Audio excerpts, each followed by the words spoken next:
বন্ধু বন্ধু 15 টাকা হলার দিয়ে আমি একটা চিপস খাবো মজা করে। যা বেটা যা, ফকিন্নি, নিজে টাকা ইনকাম করে নিজে খা চিপস। ফকিন্নি কোথাকার। अंडरवर्ल्ड में जिक्र आया राह के नाम का। আমাকে গালি দিলি, তুই যে প্যান্ট পরতো সেটাও আমার, তুই যে জুতা পেন্ট সেটা আমি কিনে দিছি, এবং তোর পুরো এই টি শার্টটা আমি কিনে দিছি, তোর ছোটটাও আমি কিনে দিছি, আর তোর নিচে জেঙ্গেটাও আমি কিনেছি। কি বললি বন্ধু? সামান্য আজকে তোর কাপড় পরছি বলে তুই আমাকে এরকম বললি? সমস্যা নাই বন্ধু, কটাটা এখানে না, এখানে লাগছে, এখানে যা বেটা যা। তো ছুটার করলে দিলি দি ফেলালাম আর কি, সমস্যা নাই। রাস্তার এই পাগলের সাথে গিয়ে থাকবো আমি, সমস্যা নাই। তো ছুটার আমার থেকে লাগবে না, আজকে থেকে মনে করবো তুই আমার কেউ না। তোকে আমি বন্ধু না ভাই মনে করতাম, ভাই।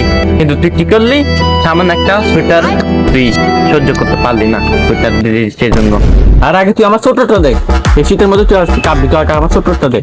দিয়ে দিব আর কি, তো সোয়েটার সমস্যা নাই, দিয়ে দিব বাসায় গিয়ে গিয়ে। পালা পালাস কেন? দাঁড়া দাঁড়া পালা দাঁড়া।